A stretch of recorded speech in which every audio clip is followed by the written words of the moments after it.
Hello दोस्तों physics को आसान, मज़ेदार और व्यावहारिक बनाने वाले हमारे इस चैनल फिजिक्स वर्स में एक बार फिर से आपका स्वागत है।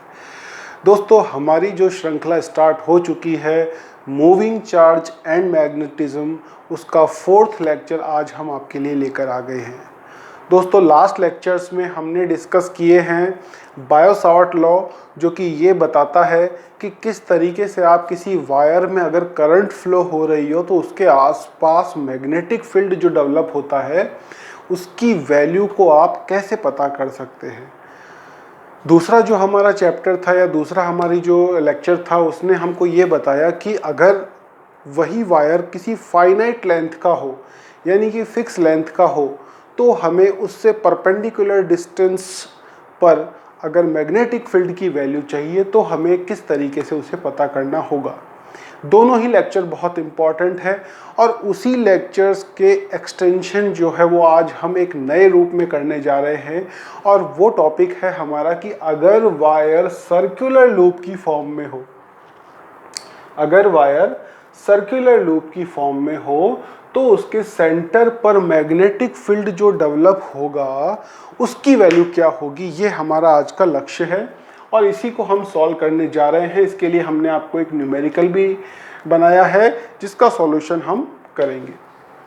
तो स्टार्ट करते हैं। बहुत सिंपल है दोस्तों, वही अप्रोच हमको बायो-सावर्ट ने ये बताया था कि आप एक साथ पूरी लेंथ के वजह से किसी पॉइंट पर मैग्नेटिक फील्ड पता नहीं कर सकते। तो आप क्या कीजिए, एक छोटी सी लेंथ लीजिए और छोटी सी लेंथ की वजह से उस पॉइंट पर मैग्नेटिक फील्ड जो कि उस छोटी सी लेंथ से कुछ r दूरी पर है, उसकी वजह से जो मैग्नेटिक फील्ड की वैल्यू आती है वो आती है μ0/4πI sin theta upon r², where theta is the angle between dl, यानी कि जो भी आपने छोटी सी लेंथ ली है उसकी डायरेक्शन और r की डायरेक्शन के बीच में बनने वाला एंगल। तो वही चीज़ आज हम यूज़ करने वाले हैं दोस्तों। बायो-सावर्ट लॉ, हमारे पास में क्वेश्चन क्या है कि एक सर्कुलर लूप है जिसकी रेडियस r है, a है, और इसमें I करंट फ्लो हो रही है।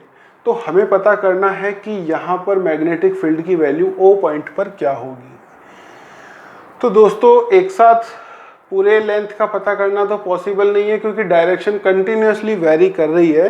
तो हम क्या करते हैं, एक छोटी सी लेंथ ले लेते हैं। और आपने देखा होगा ज़्यादातर हमें इसी जब वेरिएशन होता है क्वांटिटी जिसको हम मेजर करने जा रहे हैं वो किसी पर्टिकुलर क्वांटिटी के हिसाब से बदल रही होती है, तो हम एक छोटी दूरी की वजह से वहाँ कैलकुलेशन करते हैं और उस दूरी को हम इंटीग्रेट कर पूरी कैलकुलेशन को अंजाम देते हैं। तो यहाँ पर भी हम यही कर रहे हैं। इस छोटी सी डिस्टेंस की वजह से इस पॉइंट पर कितना मैग्नेटिक फील्ड डेवलप होगा ये हमें बायो-सावर्ट बता के गए हैं। बायो-सावर्ट लॉ, BSL हमने यहाँ अप्लाई किया है।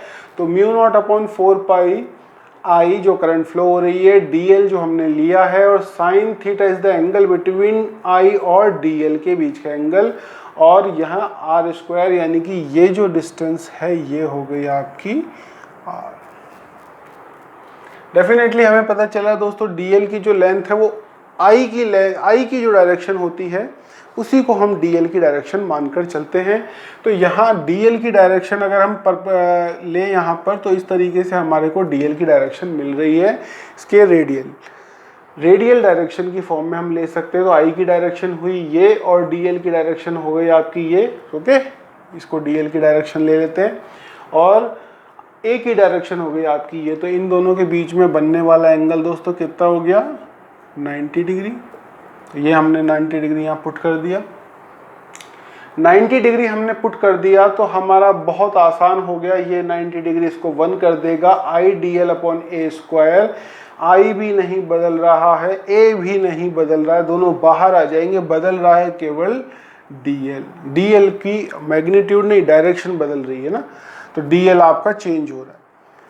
ओके, तो यहाँ से आपने दिया L, dl का आप करेंगे दोस्तों तो क्या आएगा, इंटीग्रेशन L आएगा, और L को आपने लिख दिया यहाँ पर 0 से 2 पाई ए के तक। dl की लंबाई कहाँ से जाएगी, यहाँ से स्टार्ट होगी और ज़्यादा से ज़्यादा कितनी हो सकती है, 2 पाई आर सरकमफेरेंस के बराबर हो जाएगा। तो यहाँ आपने 0 से 2 पाई ए लिख दिया। b इक्वल टू इस तरीके से सॉल्व करेंगे, बहुत सिंपल है। तो मैग्नेटिक फील्ड की वैल्यू आ जाएगी mu not I upon 2a। दोस्तों थोड़ा सा आप मेरे को कॉपरेट करना पड़ेगा आपको। मैं जब भी कैलकुलेशन करता हूँ तो हालांकि मैं लिख देता हूँ पूरी, लेकिन मैं उसको वीडियो को छोटा रखना हमारा एक उद्देश्य रहता है, क्योंकि वीडियो जितना छोटा होगा आपको पढ़ने में उतना कम समय लगेगा और आप ज़्यादा अच्छी प्रिपरेशन कर पाएंगे। तो हमेशा जो बड़े वीडियो हैं वो मैंने स्टार्टिंग में बनाए थे और फिर मुझे भी कुछ फीडबैक आया कि जो वीडियो है उनकी लेंथ को मैं कम रखूं। हमारे खुद के स्टूडेंट्स ने भी कहा और ऑनलाइन जो है वो भी हमें जो सजेशन मिलते हैं उनमें भी हमको ये चीज़ बताई गई कि वीडियो की लेंथ जो है वो आप कम रखिए, ताकि स्टूडेंट्स उसके साथ अपना तारतम्य बनाए रख सके। ओके स्टूडेंट्स के देखो, हम चाहते नहीं हैं आपका स्क्रीन टाइम बहुत ज़्यादा हो, अपने स्क्रीन टाइम को बहुत लिमिटेड रखिए दोस्तों। आंखें और आपका समय दोनों ही बहुत अनमोल है, इनको बचा कर रखिए। स्क्रीन टाइम को आप बहुत मिनिमम रखिए। मेरे वीडियोस को आप मल्टीप्लाई, जो आपकी स्पीड होती है उसको मल्टीप्लाई करके, क्योंकि हमारा टीचर्स का एक फ्लो होता है उसके हिसाब से हमें बोलना पड़ता है। हम बहुत ज़्यादा तेज़ भी नहीं बोल सकते और बहुत ज़्यादा स्लो भी हम नहीं बोलते हैं। तो इसको आप अपने मल्टीप्लाई करके स्पीड में देखें और फिर उसको साइड में रख कर उसको वापस से किताब या कॉपी पर उसको बनाकर उसकी प्रिपरेशन करें, उसकी प्रैक्टिस करें। यही एक तरीका है। अगर आप इसको लेटे लेटे बैठे बैठे केवल पढ़ लेंगे तो उससे कुछ भी नहीं होने वाला है। आप अपना वक्त बर्बाद कर रहे हैं, ये ध्यान रखना।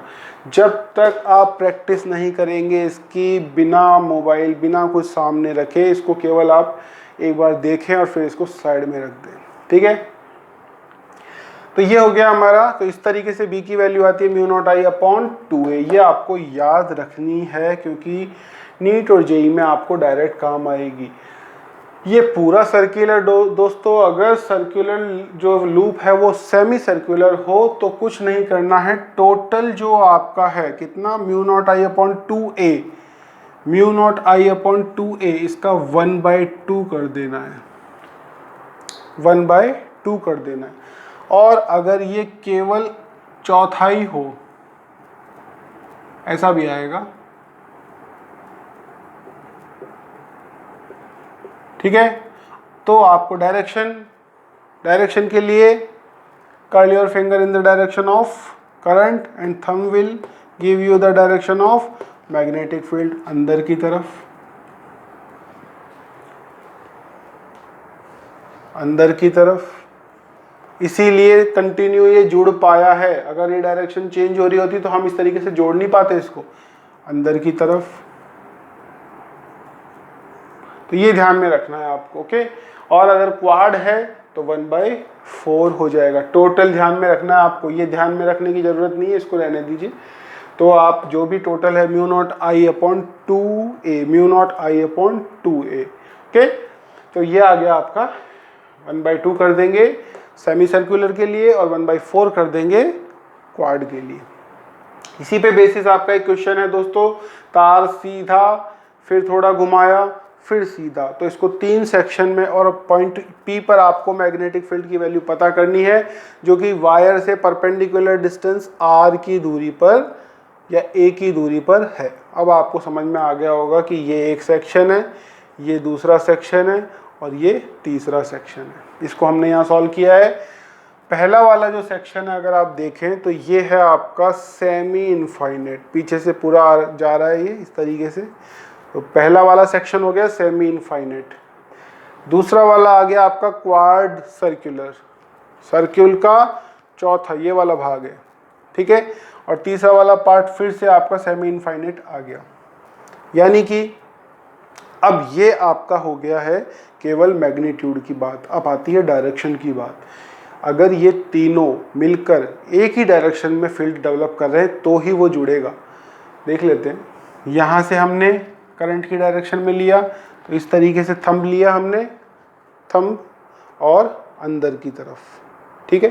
तो यहाँ हमारी जो उंगलियां हैं वो बोर्ड के अंदर जा रही हैं, देखो टप अंदर, तो क्रॉस, इसकी वजह से कर्ल कीजिए थंब क्रॉस, इसकी वजह से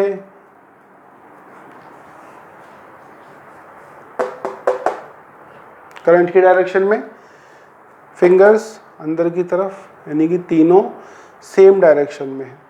सेमी इनफाइनाइट के लिए आपको फॉर्मूला याद है, ये है mu not I upon 2a और वो है mu not I upon 4πa।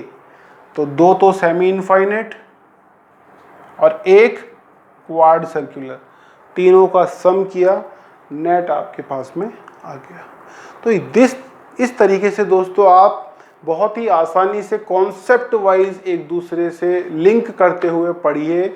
बहुत आसान है फिजिक्स, आपको मज़ा भी आएगा और जब आप पूरा सिलेबस कर लेंगे तब आपका सोचने का, विचार करने का जो तरीका है, जो नतीजा है, वो बहुत ही परिवर्तित नज़र आएगा। ठीक है। और आपकी साइकोलॉजी को बहुत अच्छा डेवलप कर देती है।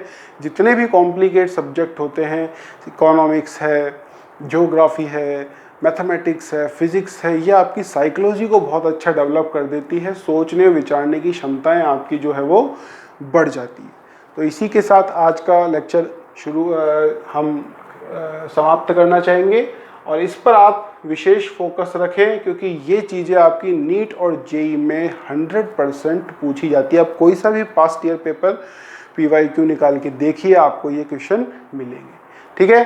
तो तब तक के अगले नेक्स्ट लेक्चर के लिए आपको थोड़ा कम वेट करना होगा, आशा है, और जल्दी से आप इनको रिवीजन करते रहिए और फिजिक्स को इम्प्रूव करते रहिए। Thank you.